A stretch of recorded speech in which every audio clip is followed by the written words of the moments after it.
Centro Latinoamericano de Administración para el Desarrollo CLAD. Es un organismo público e internacional de carácter intergubernamental. Su creación en 1972 fue respaldada por la Asamblea General de las Naciones Unidas con la idea de establecer una entidad regional que tuviera como eje de su actividad la modernización de las administraciones públicas, un factor estratégico en el proceso de desarrollo económico y social. Centro Latinoamericano de Administración para el Desarrollo CLAD, por la reforma, modernización e innovación del Estado y la administración pública. Muy buenas tardes, buena tarde a todos los participantes, al profesor Fernando Filgueira. Hoy vamos a tener la segunda clase del curso internacional que por primera vez nos engalana en esta primera edición el curso sobre gobernanza de datos en el marco del CLAD. La clase correspondiente al día de hoy, infraestructuras públicas de datos. Sin más, solamente recordar a los alumnos que se está grabando esta clase para luego colocar en el campus virtual, y cualquier duda, comentario que tengan al respecto, ahí están los foros disponibles en el campus virtual, siempre disponible por el profesor y por nosotros en el CLAD. Adelante, profesor. Bueno, muchas gracias, Nelson. Buenas tardes a todos y todas acá presentes. Es una satisfacción muy grande para mí hablar con ustedes acerca de la gobernanza de datos. Bueno, antes de iniciar la clase propiamente dita, me gusta hablar acerca de un punto que está en la plataforma virtual de CLAD. Eu coloquei um conjunto de tarefas para as classes que tiene un objetivo específico. Como hablé en la clase pasada, nuestro trabajo final de curso será la propuesta de un paper para, enfim, que trate de las cuestiones acerca de la gobernanza de datos en diferentes experiencias de Iberoamérica. Entonces, las tareas que estão colocadas na plataforma virtual, elas não são necessariamente obrigatórias, pero elas são para ajudar a construir o paper, ajudar a construir, a lançar questões acerca da governança de dados em cada uma das classes para que possamos, portanto, avançar na questão de conteúdo e na atenção de conteúdo. Então, não são tarefas que têm uma necessidade de compartilhar a hora, pero são tarefas que ajudam, que apontam questões que ajudam a construir uma proposta de paper que nós temos a intenção de publicar ao final do curso e em tempos vindouros acerca da governança de dados em Iberoamérica. Então, vou ajustar as datas que estão das tarefas que estão na plataforma virtual e nós podemos ir falando acerca disto na plataforma sem nenhum problema acerca disto. Bom, bueno, para iniciar a classe, eu pediria a Nelson para habilitar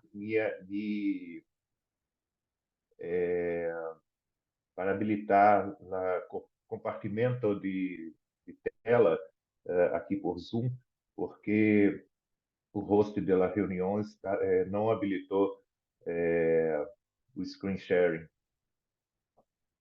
Você consegue, Nelson, habilitar? Sí, un momento. Ah, sí, claro.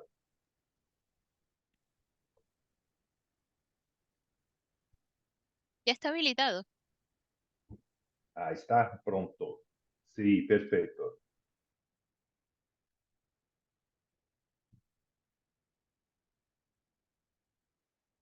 Bueno, vamos entonces. Eh, o tema de la clase de hoy es la cuestión de la infraestructura, de las infraestructuras públicas de datos. Esto es un tema muy, muy actual acerca de la gobernanza de datos y de los procesos de transformación digital, especialmente en gobiernos. Como nosotros hablamos en la clase pasada, la gobernanza de datos es la perspectiva de se criar reglas, normas, procedimientos que possibilitem, que criem as possibilidades para o desenvolvimento digital de maneira segura, de maneira compartida, inclusiva e que permita, por lo tanto, que as diferentes tecnologias digitais possam utilizar dessa infraestrutura para avanços, não apenas avanços tecnológicos, mas também para a construção de uma perspectiva tecnológica de um novo país. Então, a infraestrutura é um tema muito essencial e tem sido um tema tratado muito a partir de diferentes foros internacionais. O que se conclui acerca disto é que a transformação digital só é possível quando nós contamos com uma infraestrutura adequada para o avanço tecnológico, especialmente em governos que têm uma pretensão de construir uma perspectiva de governo digital.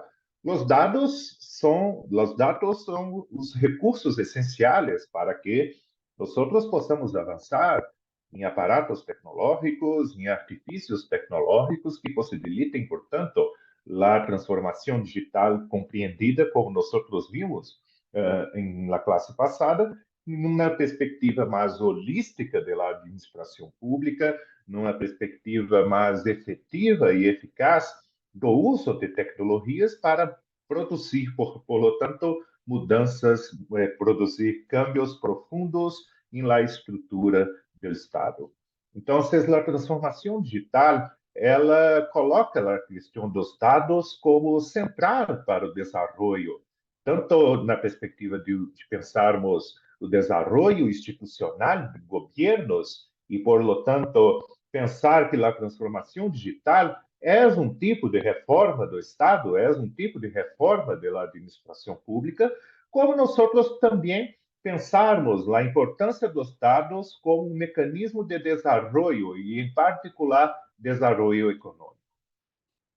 Por lo tanto, a governança de dados ela pressupõe que a administração pública fortaleça a construção de infraestruturas. E a discussão sobre infraestruturas é muito diferente conforme a realidade de países.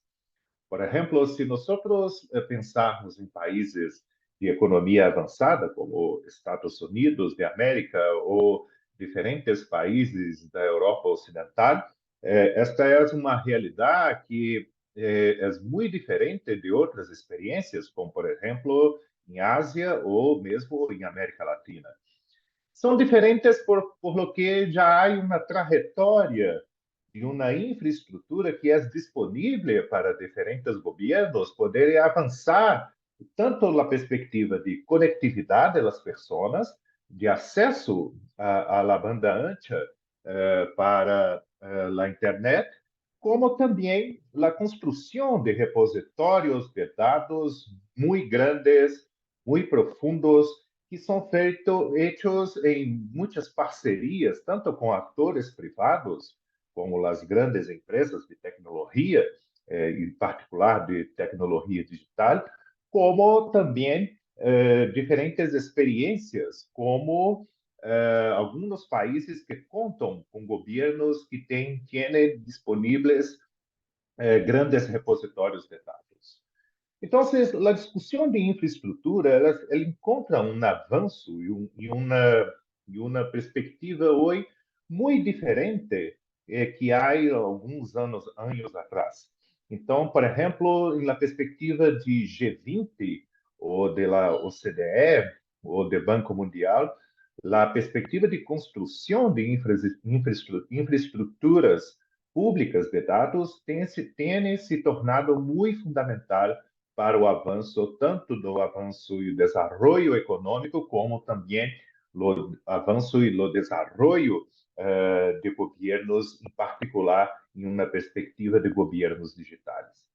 Porque nós podemos pensar na perspectiva de governança de dados, como se mostra, por exemplo, nesta imagem que está na tela agora. Para pensar no processo de governança de dados, é necessário criar uma infraestrutura de dados. E isto significa definir uma estratégia, como os dados serão recompilados, como os dados serão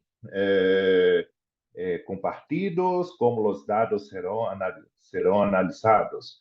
Isto implica em uma escolha, por exemplo, de modelos de dados. Isto inclui uma escolha acerca dos repositórios de dados, que tipo de repositórios nós vamos utilizar. Então, hoje, com o avanço tecnológico de infraestruturas, há diferentes modelos. Por exemplo, governos eventualmente podem contratar serviços de nuvem, ou governos podem construir uma própria infraestrutura de dados com grandes armazéns de dados que representem uma infraestrutura compartilhada por meio da internet com diferentes agências governamentais. Isto implica pensar a recopilação de dados, isso implica pensar a qualificação dos dados, ou seja, como nós vamos evitar dados que não se conectem, dados que são dados totalmente aleatórios, como nós vamos evitar esse tipo de questões, como dados sobrepostos, e, a partir disto, criar políticas para a qualificação de dados. E, a partir disto, pensar em estratégias de como os dados serão compartidos entre diferentes agências governamentais, ou mesmo dados que possam ser compartidos entre agências governamentais e setor privado. E implementar, por lo tanto, um conjunto de regras que digam respeito a esta infraestrutura. Então, quando nós analisamos a infraestrutura, é muito interessante pensarmos, por exemplo, uma comparação ou utilizar uma metáfora, como no setor de transportes, por exemplo. A indústria automobilística, ao final do século XIX, avançou muito largamente, criando toda uma concepção de avanços tecnológicos com o processo, a partir do processo de industrialização, a criação dos motores a combustão, ou mesmo os avanços que são resultado do uso de petróleo e das possibilidades de uso de petróleo. Tudo isto para que a indústria automobilística pudesse avançar, era necessário uma infraestrutura pública muito importante, certo? E esta infraestrutura pública seriam as estradas. Então, para o avanço da indústria automobilística, é necessário que o governo construísse estradas as mais diferentes, conectando diferentes pontos, cidades, localidades diferentes em diferentes países. Sem que se pensasse na construção de uma infraestrutura, por lo tanto, não seria possível os avanços da indústria automobilística em diferentes países. Então, quando nós falamos de infraestrutura pública de dados, do que nós estamos falando? Nós estamos falando de uma infraestrutura que representa um bem comum.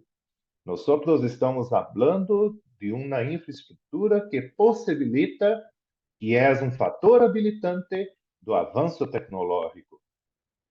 E no caso das infraestruturas públicas de dados, nós estamos falando da constituição de recursos comuns, de recursos compartidos, que possibilitem os avanços em la perspectiva não apenas de governos digitais, mas em uma perspectiva mais ampla de transformação digital das sociedades contemporâneas. Então, a governança de dados, ela tem que dar uma importância muito grande ao aspecto de infraestrutura. E esta tem sido uma discussão muito importante em diferentes foros internacionais, como falei anteriormente, em particular no foro de G20. Na última reunião do G20, em 2022, foi publicado um documento muito importante falando acerca da particularidade e da importância das infraestruturas públicas de dados, de uma infraestrutura pública digital que possibilite os avanços, em particular, de sociedades em processo de desenvolvimento. A importância das infraestruturas públicas digitais se dá em declaração do G20, que foi uma declaração liderada pela Índia, e muito do sucesso da transformação digital em Índia se deve à ideia de que em Índia se discutiu primeiro a criação de uma infraestrutura pública digital que seja interoperável, aberta e que possa desbloquear, por lo tanto, a inovação e resolver problemas, sobretudo, em escala populacional. Índia modificou todo o processo de identificação de cidadãos indianos, modificou toda a possibilidade, não apenas da identificação, mas o uso de tecnologias diferentes, por exemplo, na área comercial, nas áreas relacionadas à educação, saúde, utilizando uma única infraestrutura, que é uma infraestrutura pública de dados que estão disponíveis para todas as agências governamentais avançar no processo de transformação digital, bem como também a todas as organizações privadas que podem utilizar estes dados, que podem utilizar desta infraestrutura para o avanço econômico, o avanço em comércio, o avanço em diferentes questões com o uso de tecnologia. Então, quando nós falamos de infraestrutura pública digital, nós estamos falando de plataformas digitais abertas e interoperáveis que podem desbloquear a inovação e resolver problemas à escala populacional. Ora, na declaração de líderes do G20, aqui eu coloquei nesta tela a declaração com uma tradução minha para o espanhol.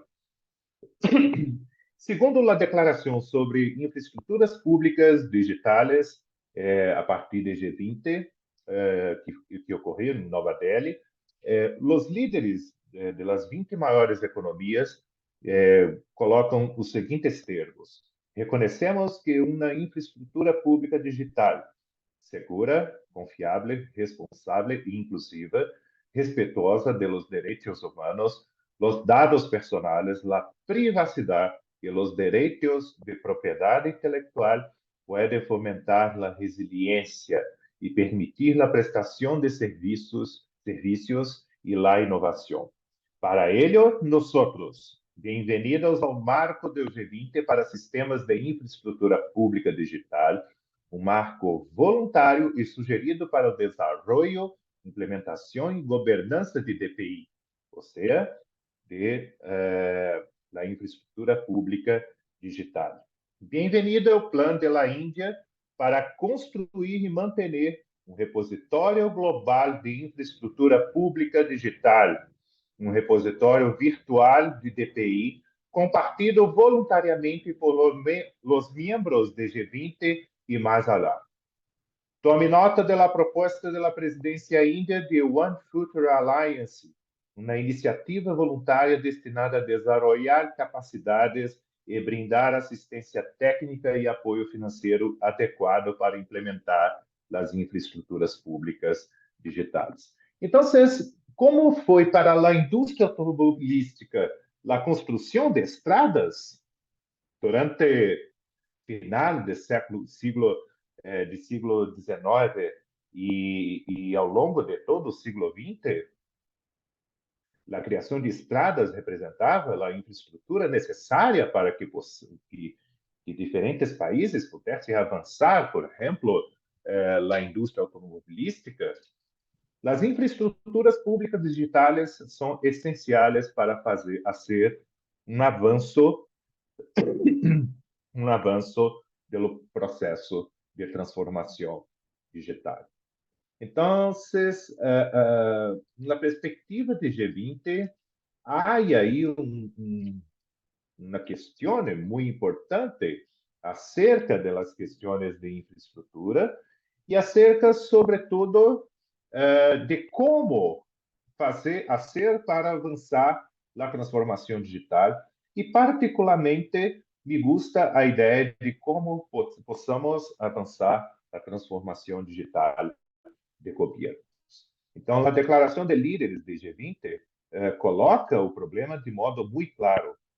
E há agora toda uma discussão acerca das DPIs, ou seja, das Digital Public Infrastructure, ou seja, das infraestruturas públicas digitais, e da necessidade de diferentes países construir esta infraestrutura pública digital, que permitirá, por lo tanto, os avanços da transformação digital. E uma infraestrutura pública digital normalmente segue este processo, ou seja, como nós vamos recopilar dados, como nós vamos armazenar dados, como vamos fazer escolhas acerca dos modelos de dados, como nós vamos armazenar de forma segura os dados, como nós vamos qualificar os dados, como nós vamos compartilhar os dados e como nós vamos estabelecer regras, normas e procedimentos que permitem estabelecer, por lo tanto, a governança destes dados. Então, a declaração de G20 é muito importante. E a perspectiva de infraestrutura pública digital é um avanço muito importante, em particular para governos, que necessariamente não se tornam, melhor dizendo, depende de investimentos em infraestruturas públicas digitais para que diferentes países não sejam dependentes das grandes corporações de tecnologia.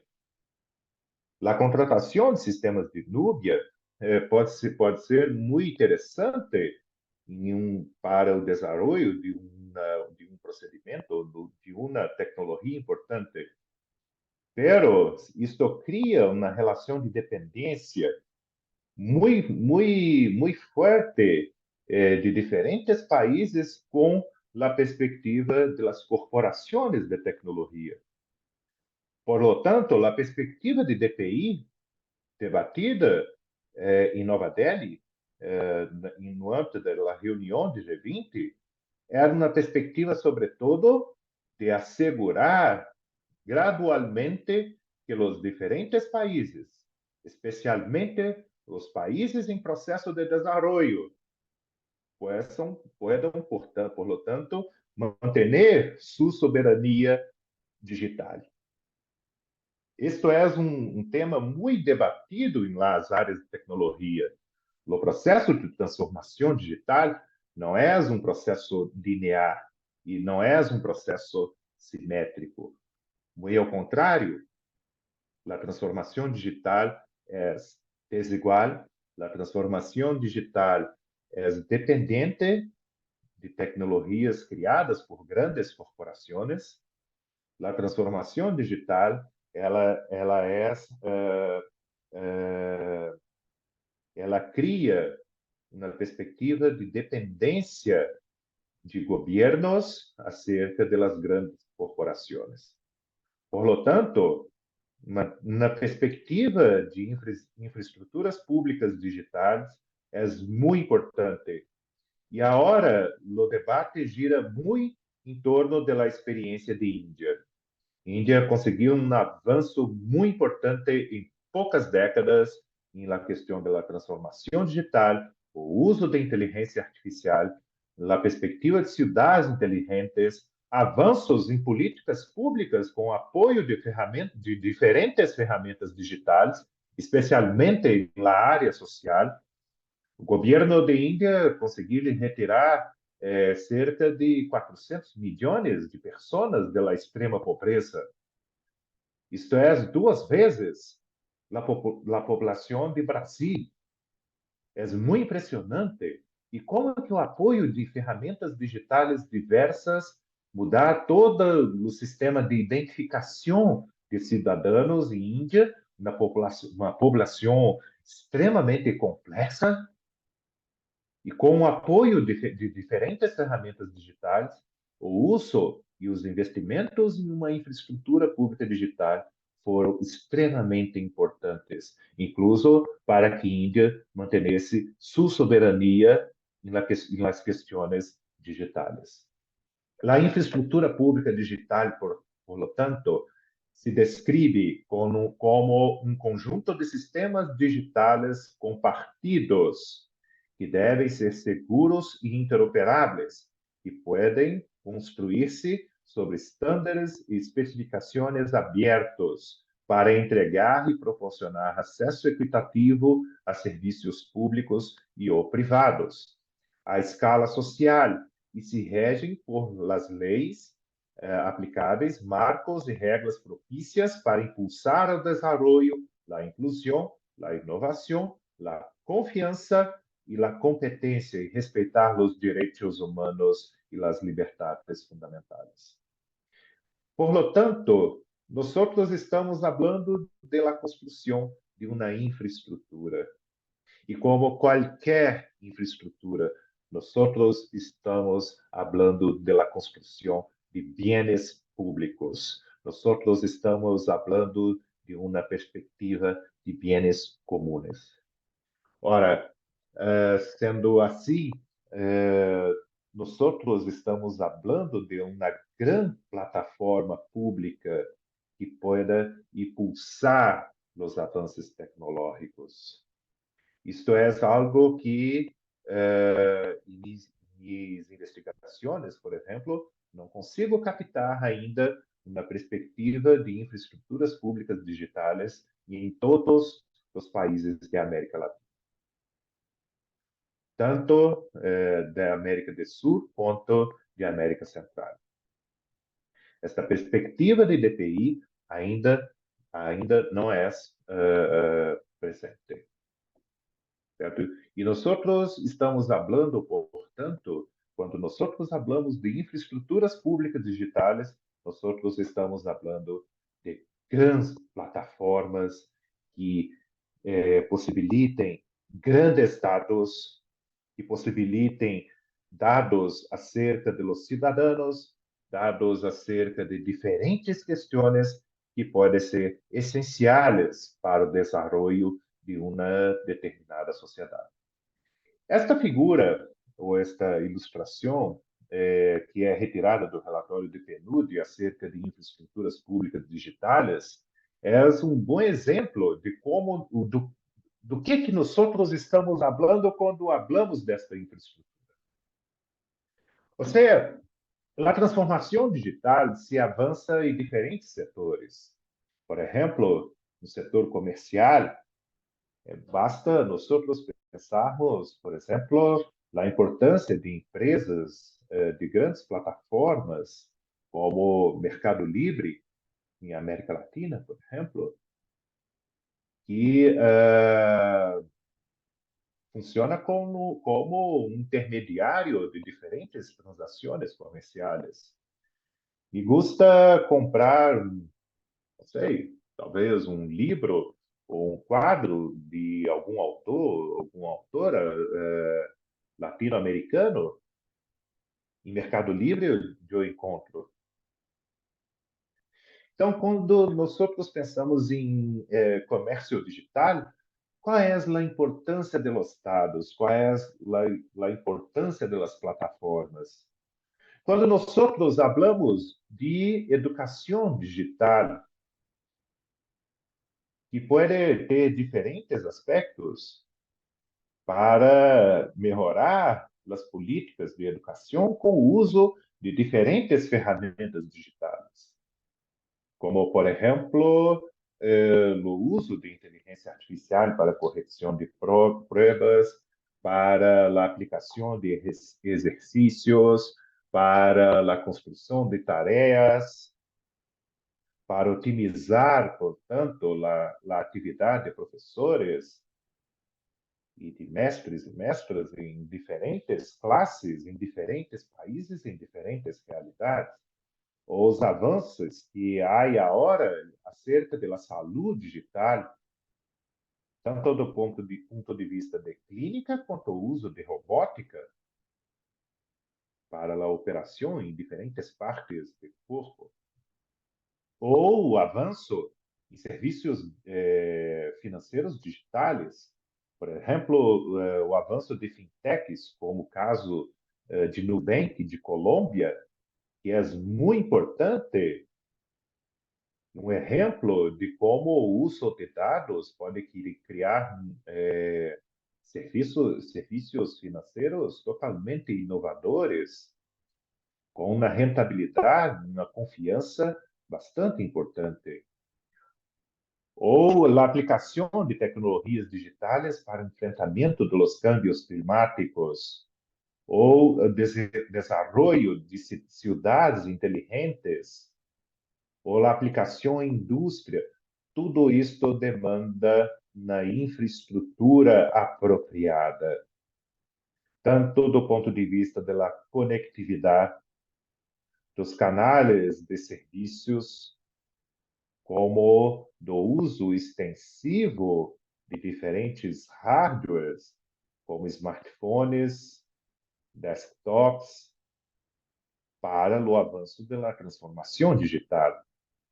Então, nós podemos falar de diferentes aplicações e tudo isto demanda uma infraestrutura que demanda conectividade e que demanda dados.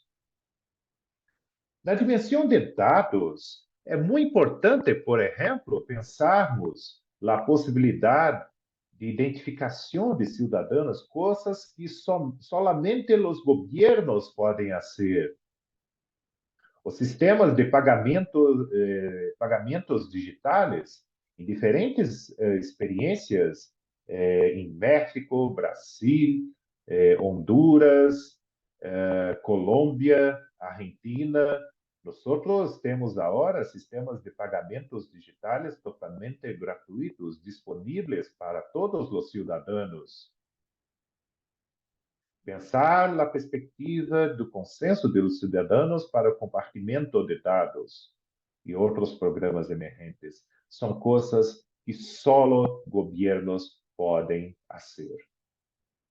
E isto implica a construção de fundações muito importantes para a governança desta infraestrutura. Nesse sentido, o documento de G20 apunta a necessidade de uma construção de uma liderazgo estratégico para a perspectiva de DPI, a prevenção sobre mal uso desta infraestrutura por parte de atores. Portanto, nós necessitamos de instituições independentes para que possa ser a fiscalia adequada desta infraestrutura. Precisamos pensar em diferentes desenhos de políticas sobre como, a partir dos dados e a partir da conectividade, nós vamos promover a inclusão e a inovação em diferentes políticas públicas. necessitamos pensar os marcos legislativos. A quem será atribuído poder acerca desta infraestrutura? Como os conflitos serão resolvidos? Como nós vamos respeitar a privacidade e proteger estes dados, esta infraestrutura? Como nós vamos estabelecer mecanismos de engajamento e colaboração entre diferentes atores, seja atores do setor público, seja atores do setor privado?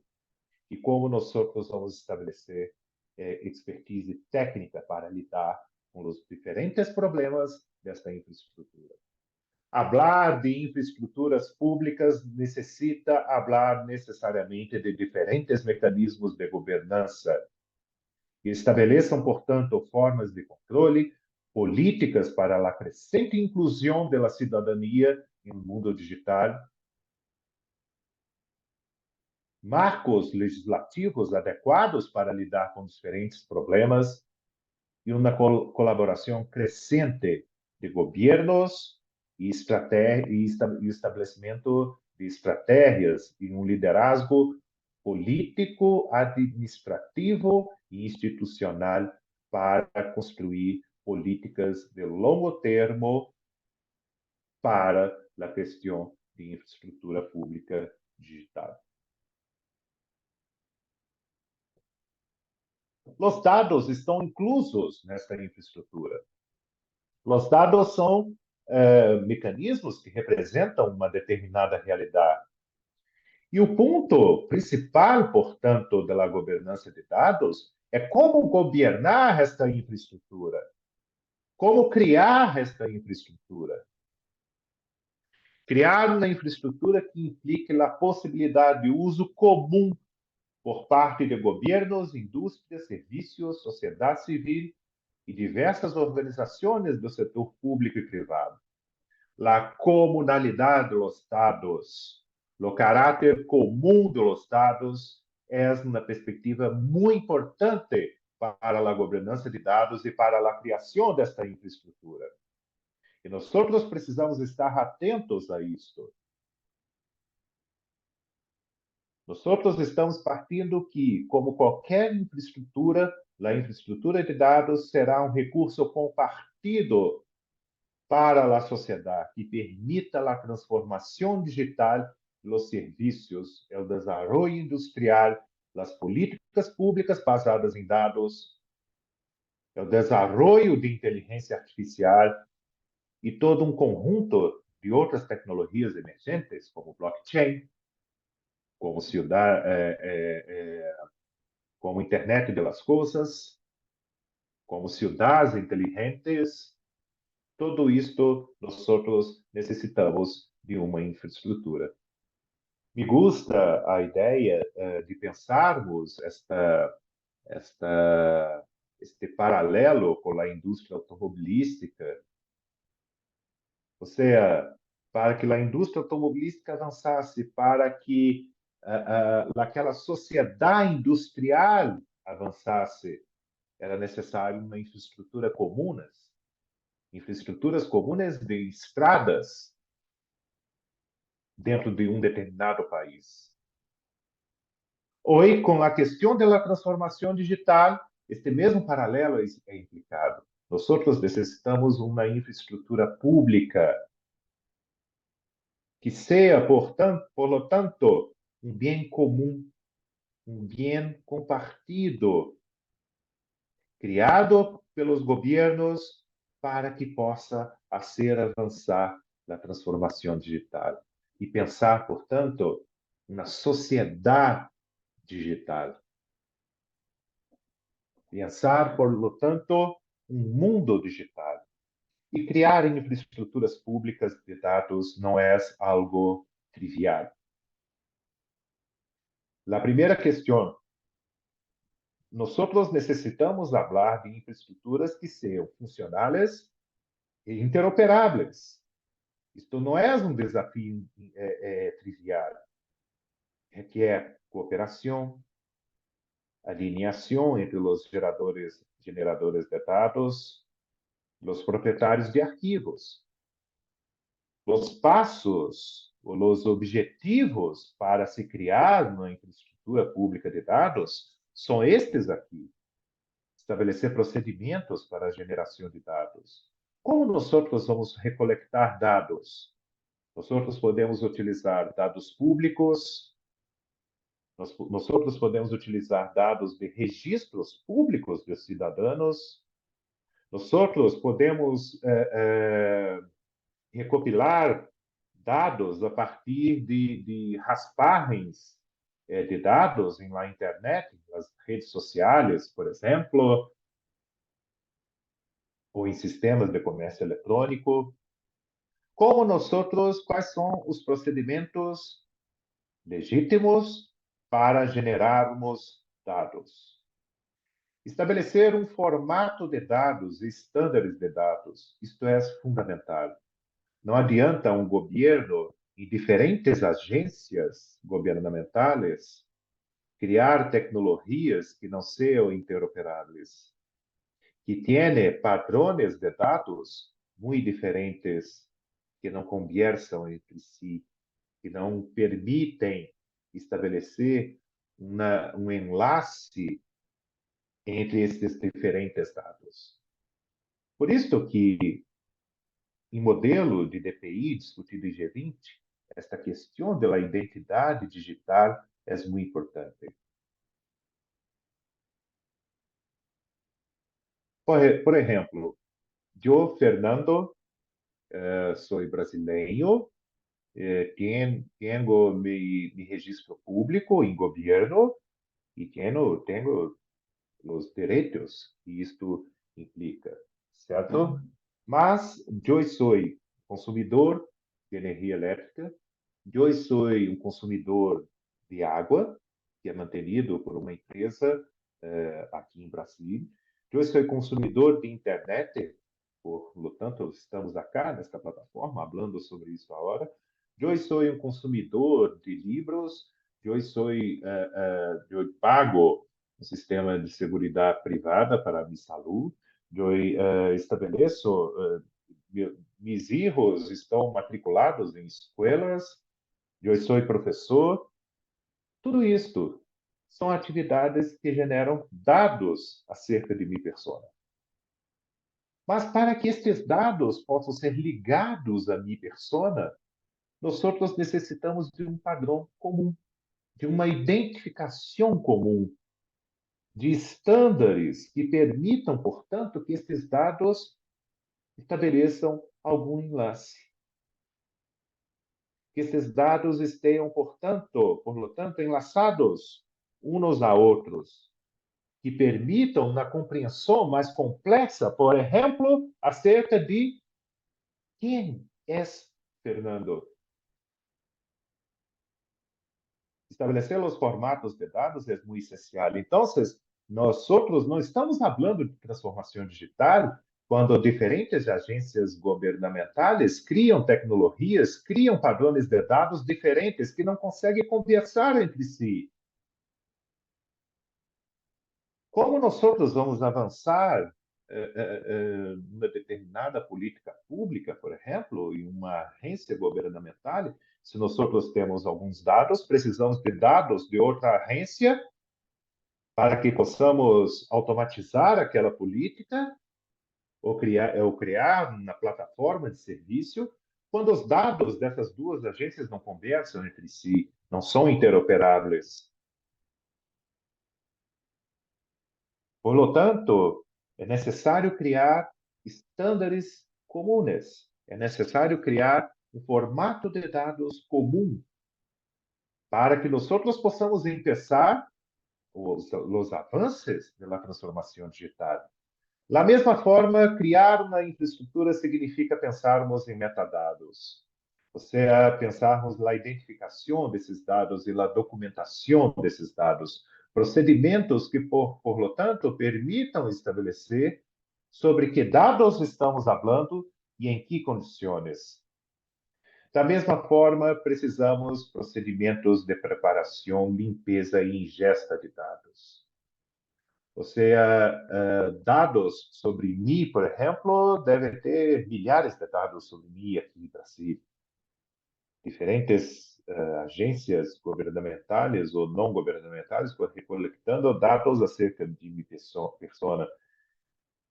Pero esses dados, eles podem ser sombreados, esses dados, eles podem ser, eles não podem ter uma qualidade, e isso impacta muito negativamente um conjunto de atividades, um conjunto de tecnologias que vão ser essenciais para automatizar diferentes processos a partir do uso de tecnologias digitais. Dados ruins produzem um processo de transformação digital muito ruim. Dados mal construídos, mal preparados, que produzem, por exemplo, injustiça algorítmica. Por lo tanto, necessitamos preparar, limpar e garantir a qualidade dos dados. Veja, nós necessitamos estabelecer, por lo tanto, uma infraestrutura que cuide deste tipo de ação. Da mesma forma, uma política de conservação, respaldo e, sobretudo, controle destes dados. Pensar avanços em software e hardware, a ciberseguridade e a proteção destes dados. Por exemplo, em Brasil, nós temos agora uma Lei Geral de Proteção de Dados. Um dos pontos essenciais da Lei Geral de Proteção de Dados, e que tem uma perspectiva de privacidade em Brasil, é que os dados, por exemplo, os dados cidadãos podem ser compartidos em diferentes situações, com diferentes salvaguardas. Pero o compartimento de dados de cidadãos deve produzir um processo de desidentificação. Ou seja, nós temos que desidentificar dados de cidadãos quando, por exemplo, o governo compartilha dados com organizações privadas. Então, esta desidentificação ela é fundamental. Por exemplo, na lógica da proteção dos dados e na lógica da privacidade. Agora, é necessário pensar, portanto, políticas acerca disso.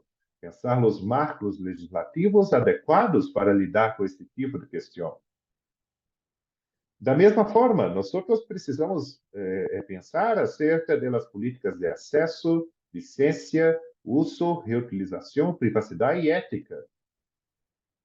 Quando falamos de governança, nós estamos pegando todo esse conjunto complexo de ações que são necessários para criar uma infraestrutura. Da mesma forma, qual é a política de propriedade dos dados? Quais são os direitos de autor e direitos de propriedade intelectual? Por exemplo, o uso de ChatGPT. O ChatGPT, como funciona o ChatGPT? O ChatGPT, ele conseguiu recopilar dados de fontes muito diversas, em diferentes línguas. Então, por exemplo, pensem em textos que nós produzimos para periódicos acadêmicos, para periódicos comuns dos diferentes jornais, os diferentes periódicos de notícias.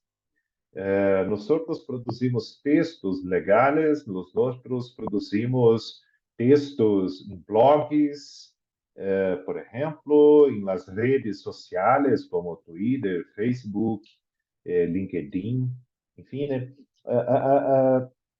O ChatGPT faz um repositório de todos esses textos, e esses textos são tratados como dados.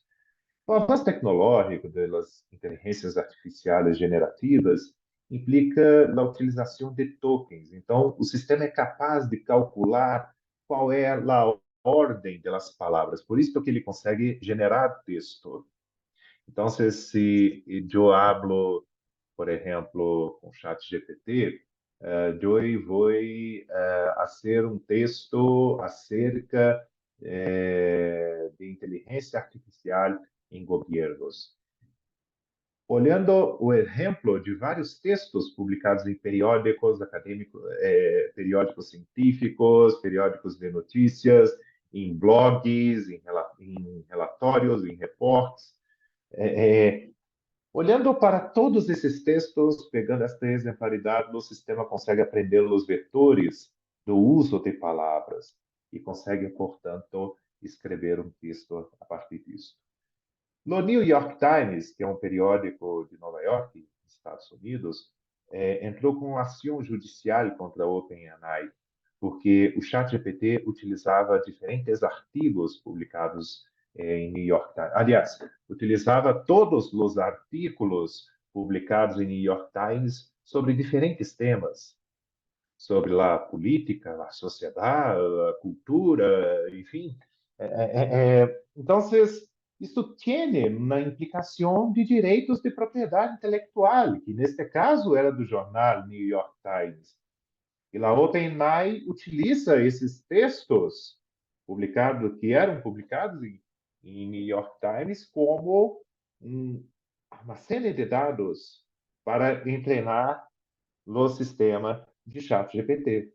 Então, os diferentes periódicos em diferentes países de América Latina, tanto em Brasil, que habla português, ou os diferentes países de América Latina que hablam espanhol, os periódicos devem estar atentos a isso, porque o OpenAI utiliza os textos para que ChatGPT possa escrever em espanhol ou em português, por exemplo. Quais são as implicações de direitos de propriedade intelectual, principalmente quando falamos de textos e imagens? Quais são os direitos de autor e quem é proprietário daquele dado? Isto implica em pensarmos disposições administrativas, organização da gestão e mecanismos de governança para lidar com essas coisas. E, claro, nós necessitamos estrutura financeira para sustentar estas infraestruturas públicas de dados, estas infraestruturas públicas digitais. Lembremos que dados são o novo petróleo do século XXI, segundo a capa de Newsweek. Então, é muito importante que nós possamos falar acerca da construção dessa infraestrutura. E a construção dessa infraestrutura, com especial aspecto dos dados, está partindo desta ideia de bold data, ou usando o acrônimo aqui em inglês, Big Open Linked Data. Ou seja, os modelos de dados têm que pensar nas grandes bases de dados que são abertos e enlaçados uns a outros.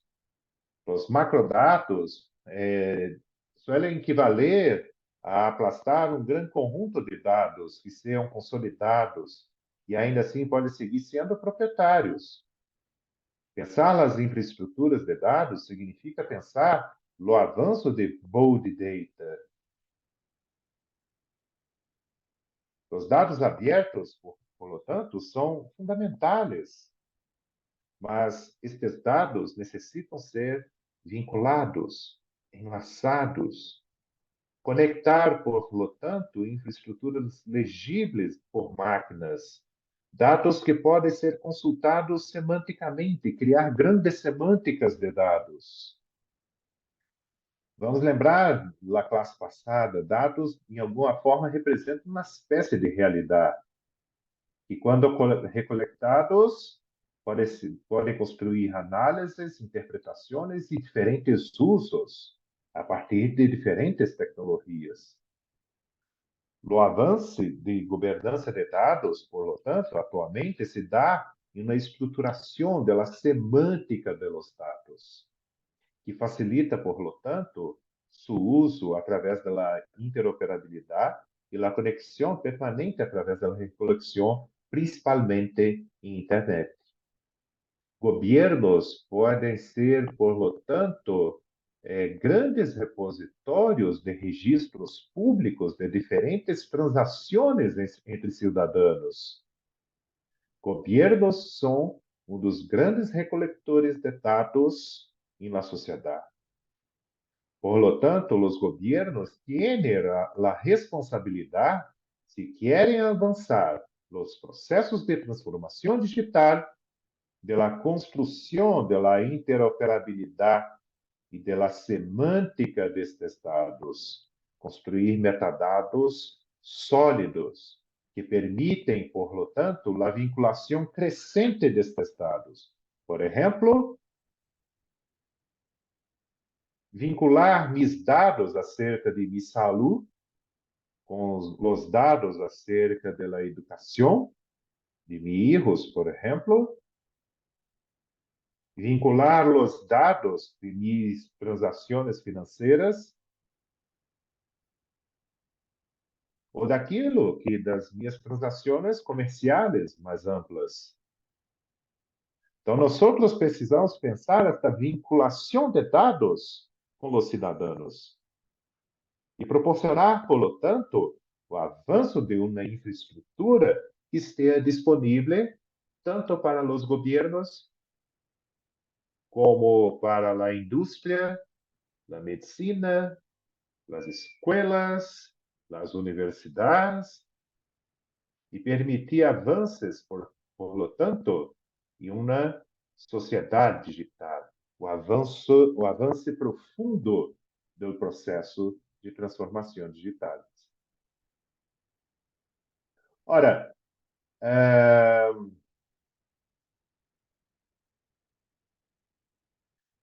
é possível, por lo tanto, pensarmos que a construção de semânticas de dados é muito importante para o avanço da transformação digital. E nesta seara, os avanços de problemas éticos, políticos, sociais e legais são muito importantes de termos em uma abordagem da governança. Se nós temos mais dados, se governos recolectam dados acerca de tudo na vida dos cidadãos, é possível avançar crescentemente no processo de vigilância. E isto tem implicações diretas em questões de direitos humanos.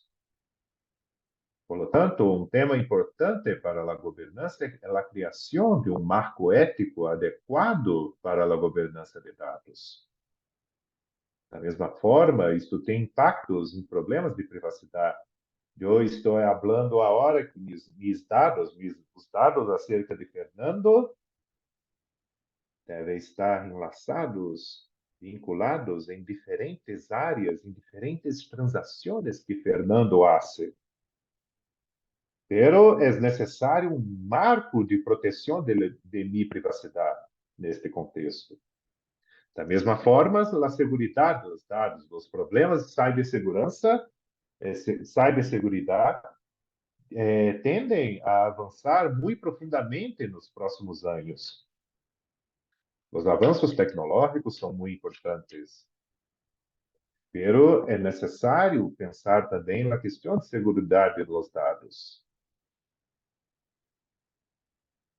Vazamentos de dados têm implicações financeiras muito importantes para os cidadãos. Por lo tanto, é obrigação do governo criar um marco de ciberseguridade. Da mesma forma, dar transparência às diferentes maneiras com que governos criam perfis, produzem classificações sociais, e com isto produz linhas rojas. O que são linhas rojas? Isto é uma definição muito típica e muito usual na língua inglesa. Por exemplo, nos Estados Unidos é proibido que se utilize o zip code, né, o endereçamento postal, para pesquisas, principalmente por parte do governo. Então, o governo não pode utilizar o zip code para Por exemplo, pensar como está o avanço em uma cidade, por exemplo, do serviço público. Por quê? Porque isto implicaria um processo de desigualdade em que o serviço público não chega a determinadas regiões de um país ou a determinadas regiões de uma municipalidade, por exemplo. Então, linhas rojas são aquelas áreas em que o serviço público não chega.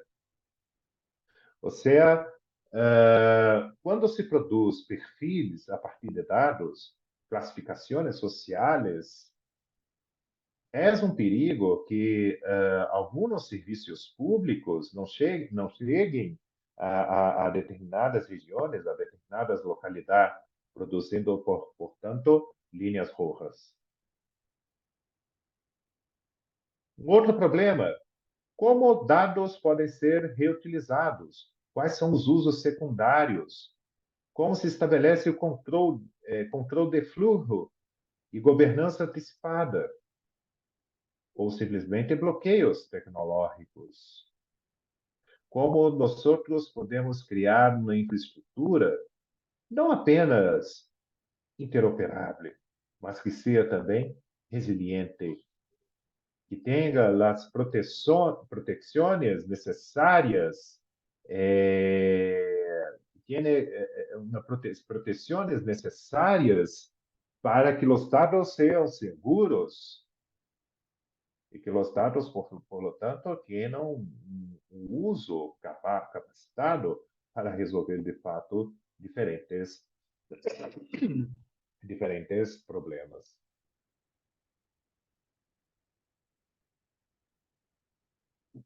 É nesse sentido, por lo tanto, que é muito importante pensarmos diferentes questões que nós hablamos aqui hoje e que é necessário para pensar na resiliência da transformação digital.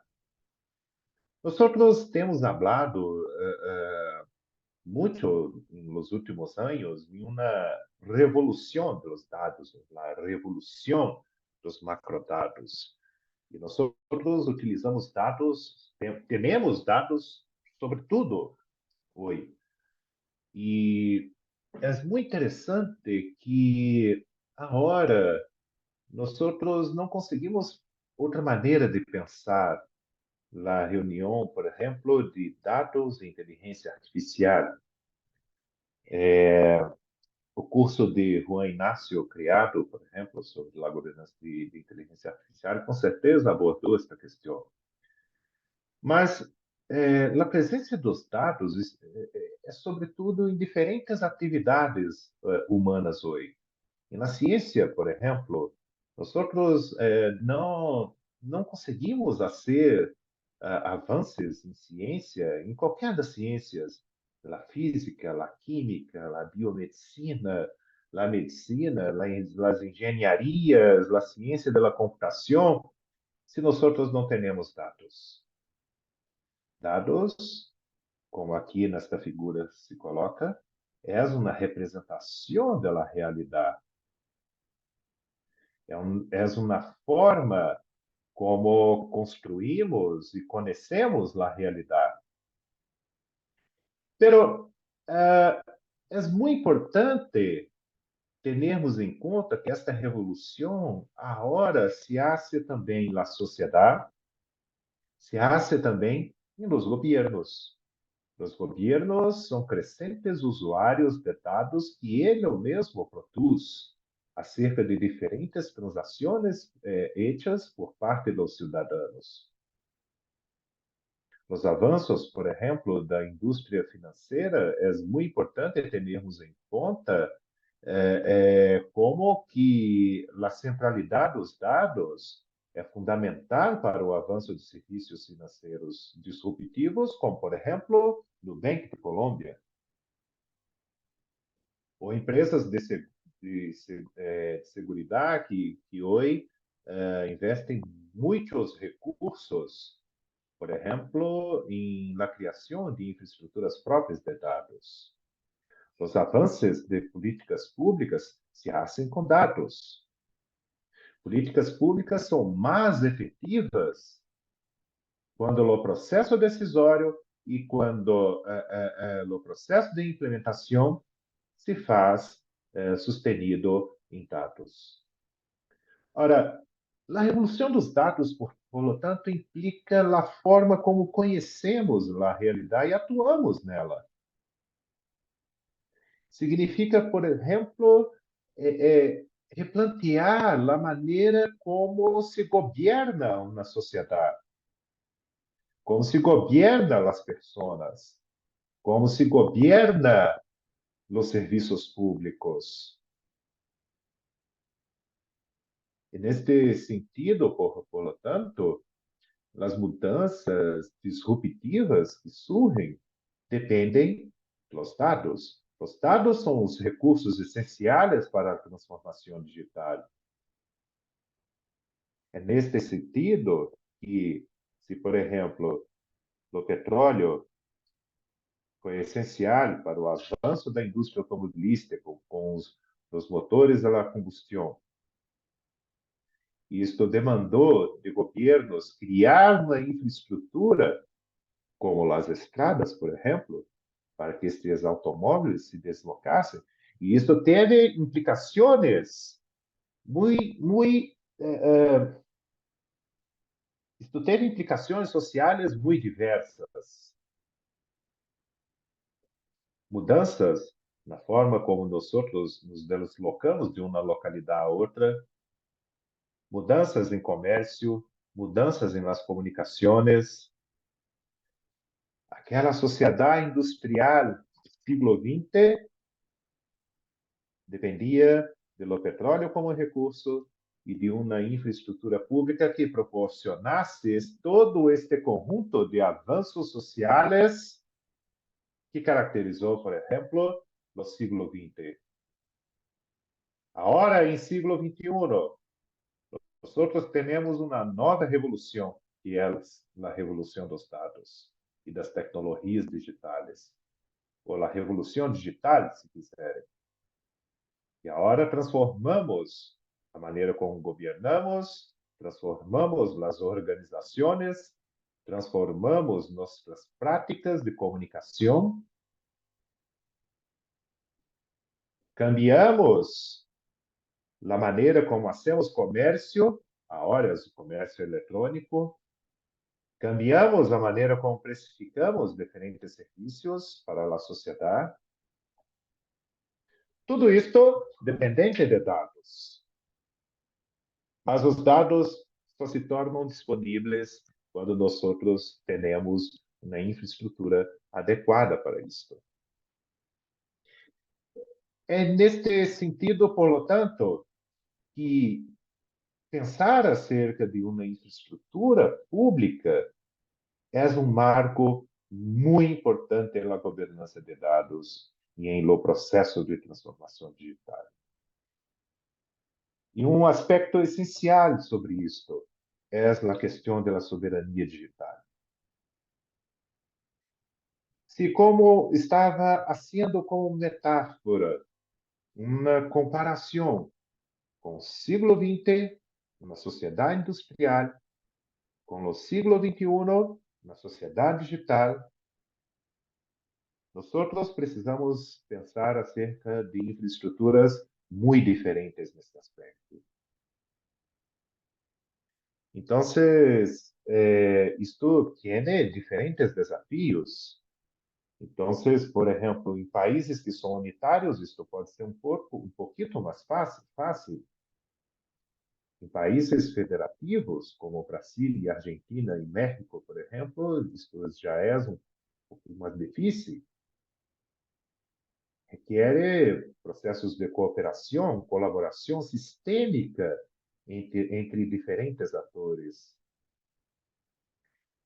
Então, é muito importante que o marco de governança de dados pense e incentive uma infraestrutura pública digital que compreenda uma crescente inclusão da sociedade no mundo digital e que compreenda um processo de governança de dados que seja capaz de tornar a própria sociedade resiliente, com uma infraestrutura robusta para lidar com diferentes problemas. A centralidade das infraestruturas públicas é muito grande. E para isto, precisamos criar uma alinhação muito, muito cercana da ideia de uma resiliência da sociedade para a manutenção de sua própria soberania dentro de um mundo digital. Ou seja, pensar na importância da soberania digital. E isto toca em um tema que é um tema um pouquinho que me gostaria de encerrar um pouco esta exposição. Uma discussão muito importante acerca dos dados é como os dados estão criando um novo processo colonial, um novo colonialismo, ou como nós poderíamos falar, um colonialismo de dados. Isto é uma contribuição do professor Ulisses Mejías e do professor Nick Coudry, e é uma tese muito interessante acerca da importância não só social, econômica e administrativa e organizacional dos Estados, mas também política. E o colonialismo de dados ele tem implicações. Então, por exemplo, qual é o impacto de uma grande plataforma de comércio eletrônico como a Amazon em comércios locais, em Brasil, em Argentina, em Uruguai, em Chile, em Peru, em Colômbia, em México, em Honduras, em Equador, Venezuela? Qual é o impacto de Amazon, por exemplo, quando torna os comerciantes dependentes do sistema de precificação da plataforma? Então, se eu estou fazendo um determinado produto e quero comerciar este produto, não sou eu que defino o preço, é a plataforma que define o preço. Não é o mercado que define o preço. É um sistema muito complexo, basado em inteligência artificial que trabalha dados de fontes as mais diversas, de origens as mais diversas, para definir o preço de um produto que eu estou comerciando ou tenho a intenção de comerciar com diferentes pessoas. Sendo assim,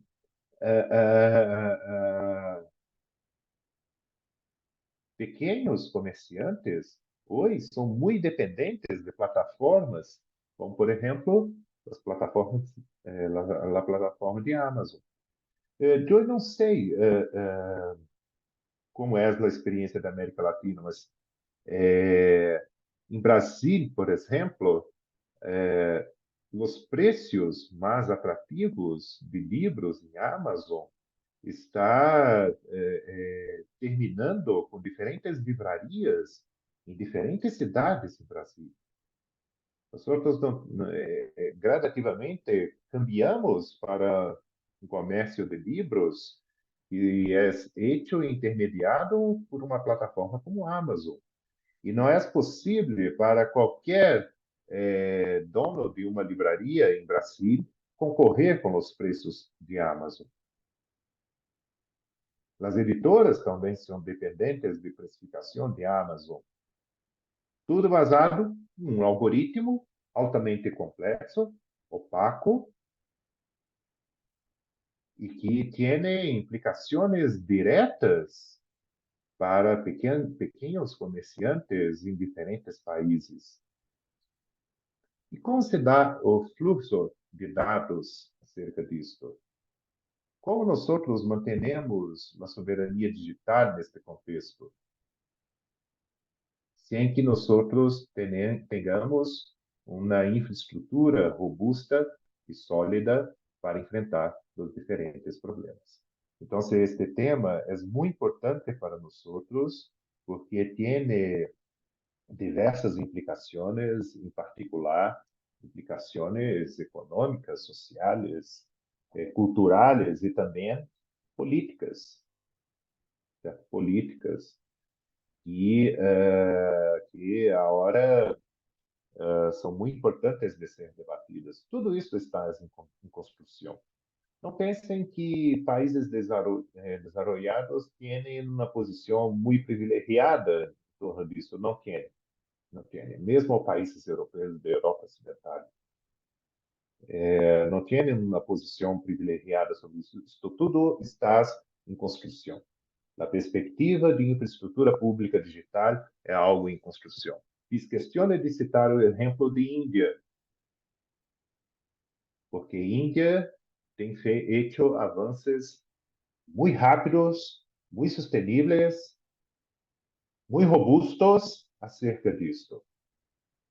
E com uma defesa expressa de sua soberania digital. E tem recolhido frutos, tem sido muito bem sucedida em recolher frutos destes investimentos em infraestruturas públicas, em particular, infraestruturas públicas de dados.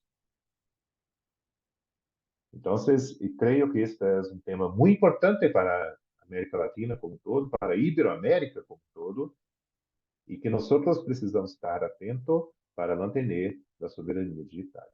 Eu vou deixar a última parte do tempo para perguntas dos participantes acá na plataforma. Resposta também pode ser feita na plataforma virtual de Clave e responderei mais rápido possível as perguntas que venham surgir nos fóruns da plataforma.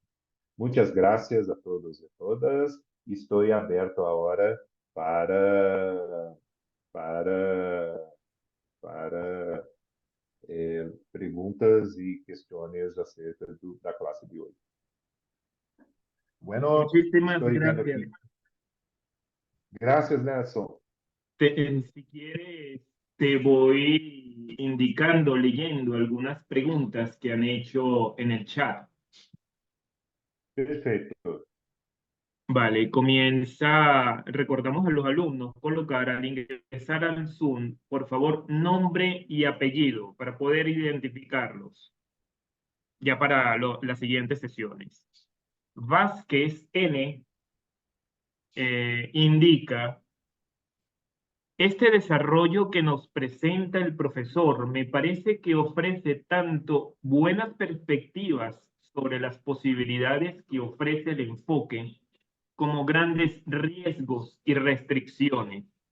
Por ejemplo, hace tiempo que los estados nacionales han perdido protagonismo frente a las corporaciones. ¿Es contemplada esta cuestión en tanto posibilidades de reglamentar un buen uso de los datos por parte del sector privado? Gracias. Sí, esta es una posibilidad muy fuerte.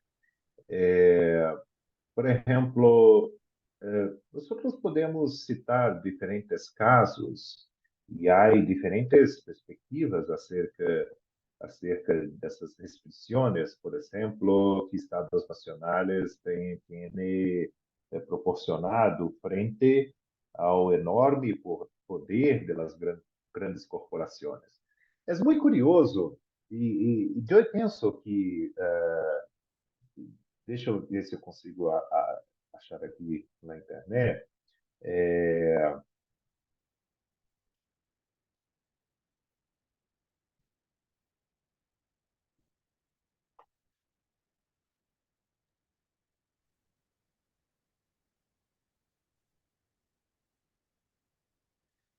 Mas como ia falando, sim, há uma perspectiva de dependência muito forte. Este paralelo com o século XX, final do século XIX e início do século XX, como nós teníamos as grandes corporações de petróleo e as grandes corporações pela indústria automobilística, por exemplo, que tinha grande poder para definir diferentes questões de agenda, incluso de agendas governamentais. Nós agora temos, em século XXI, grandes corporações de dados e de tecnologias como Apple, Amazon, Microsoft e outras, Meta e outras grandes empresas que atuam neste campo de desenvolvimento tecnológico e em muitas situações se oferecem como parceiros dos estados para produzir o desenvolvimento digital. Isto é verdade, mas o que estas grandes corporações têm interesse é nos dados, e elas têm interesse para acessar e produzir outras aplicações que podem ser muito lucrativas em diferentes dimensões da vida da sociedade digital. Pero a perspectiva de soberania digital, ela tem emergido nos últimos anos. Então, por exemplo, em Europa, há uma discussão muito avançada acerca do constitucionalismo digital. O constitucionalismo digital que implica a criação de novos direitos e restrições crescentes frente ao poder destas grandes corporações de tecnologias digitais, principalmente de Estados Unidos e China. Sendo assim, diferentes marcos têm surgido, por exemplo, em Europa, e todos eles são movidos por esta ideia de soberania digital. Por exemplo, GDPR europeu, né? Então, a Lei Geral sobre a Proteção de Dados em Europa, que cria uma série de restrições para as grandes corporações. Então, há muitas restrições, por exemplo, no compartimento de dados. Dados passam a ser percebidos como um recurso nacional. Então, sei lá, por exemplo, os dados produzidos em Espanha são um recurso nacional de Espanha. Não podem ser cambiados livremente com outros países. Há restrições de GDPR para isso, como também a criação de outros direitos e novos direitos acerca da realidade da Europa. Em Brasil, a Lei Geral de Proteção de Dados, há algumas inovações acerca disso, acerca de uma perspectiva de soberania digital. E agora o AI Act de Europa também traz algumas restrições para o desenvolvimento de inteligência artificial. Então, esta discussão de soberania digital tem a questão das grandes corporações, o debate sobre o poder das grandes corporações no centro desta discussão. Então, há iniciativas, por exemplo, para o controle da informação e a gestão de conteúdo compartilhado nas redes sociais, por exemplo, como Twitter, Facebook, YouTube ou LinkedIn, regulamentar, por lo tanto, mantendo a liberdade de expressão, que não é qualquer conteúdo que pode ser compartilhado livremente na internet. Que há limitações, por exemplo, acerca disso. E esta perspectiva que se discute é exatamente esta condição da questão da soberania digital. A próxima pergunta, Nelson. Sí, te voy a leer las siguientes dos preguntas para que por el tiempo ya se pueda finalizar la sesión de hoy. Sin embargo, le decimos a los alumnos, trasladamos esta conversación al foro que tenemos en el campus virtual, que está disponible, como indicó el profesor. No es obligatorio, pero está ahí para que podamos ir avanzando, ¿no? en nuestros trabajos. El Consejo Nacional indica Pensando en una infraestructura pública de datos para un país del tipo unitario, descentralizado, donde el gobierno central tiene facultades de rectoría en todos los sectores y los gobiernos subnacionales facultades más de planificación y gestión, considera que un paso importante previo a la infraestructura como tal es la legislación que determine la institucionalidad de los actores con roles y responsabilidades. Y, profesor, la otra pregunta que había, pregunta comentario, Emilio Muñoz. Hola, saludos desde Chile. ¿Hay algún estudio acerca del estado actual de la infraestructura pública digital en los países de la región? ¿O alguna entidad que esté trabajando en ello? Saludos. Perfeito. Para as duas questões, bom, em uma experiência de um país que tenha, ser de tipo unitário e descentralizado, tal como se coloca aqui pelo Conselho Nacional, de fato há uma, uma perspectiva mais fácil para o desenvolvimento de uma infraestrutura pública digital. Mas sem nenhuma dúvida, quando falamos de la legislação, estabelecer os atores e os roles e as responsabilidades, isto é essencial. Quem vai gestionar esta infraestrutura pública digital? Quais são as responsabilidades dos diferentes atores? Como se estabelecerá a financiação desta infraestrutura? Quais são os roles? Quais são as perspectivas? Quais são os atores que têm de fato poder para lidar com isto? Esta é uma escolha, esta é uma definição política essencial para que esta infraestrutura pública digital possa funcionar. Isto é um desafio muito grande nesta experiência, por exemplo, de um país unitário, mas descentralizado neste nível, é uma coisa muito interessante. Posso falar de Brasil, que é um país federativo e que tem uma estrutura descentralizada, mas que estados e municipalidades têm faculdades de reitoria especificadas na Constituição. Então, são desafios muito diferentes que implicam muito mais uma perspectiva de colaboração, uma perspectiva de cocriação desta infraestrutura. Então, são desafios que dependem, por lo tanto, de como está organizada a estrutura política e institucional mais ampla que há de ser essencial para a definição desta infraestrutura.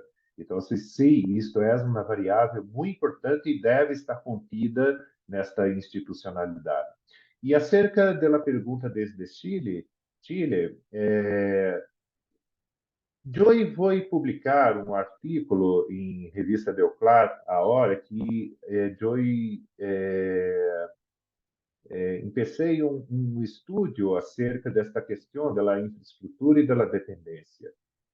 Meu argumento é que o desenvolvimento de inteligência artificial agora em América Latina ainda é dependente porque nós não temos uma infraestrutura pública robusta em diferentes países da América Latina. As realidades são muito diferentes, é muito complexo, é um processo de heterogeneidade institucional quando nós comparamos os diferentes países da América Latina. Eu creio que pude compartilhar este artigo com vocês e na plataforma para quem tiver curiosidade. Vai de ser publicado em revista Deoclar, creio que no próximo número, e posso compartilhar com vocês este estudo. Mas não, há alguns estudos mais específicos sobre infraestrutura comparando países globalmente, mas não há um estudo organizado e nem há bases de dados muito organizadas acerca da realidade, seja em América Latina, seja em uma perspectiva global. Volto a frisar, este é um tema emergente muito importante acerca da transformação digital. E creio que, Nelson, possamos finalizar esta classe. Me gusta agradecer a paciência, a participação e espero que tenha cumprido com minhas responsabilidades enfim, estou disponível na plataforma, reforço este ponto e qualquer questão pode me procurar lá. Claro que sí, profesor. Acá estamos viendo el campus virtual. Como ven, queridos alumnos, la orientación de norte a sur o de arriba para abajo. Aquí está la tarea opcional, la número 1 que el profesor indicó, está todavía ahí activa por si quieren completarlo en estos días para ayudarles en su trabajo final. Del módulo que hemos comenzado con esta clase, con esta sesión, módulo 2, está ya toda la información, incluyendo la presentación PowerPoint que acaba de usar el profesor en esta clase, junto con los recursos o los documentos de lectura sobre este módulo. Y al final también está la tarea de este módulo opcional, pero ampliamente recomendable, sobre la definición de los objetivos. También para que el profesor vaya haciéndole feedback, comentarios sobre el trabajo final, el paper que deben entregar. Muchísimas gracias nuevamente, profesor Fernando. Un gran abrazo. Saludos a todos y nos vemos virtualmente en el campus virtual hasta la próxima semana. Muchas gracias.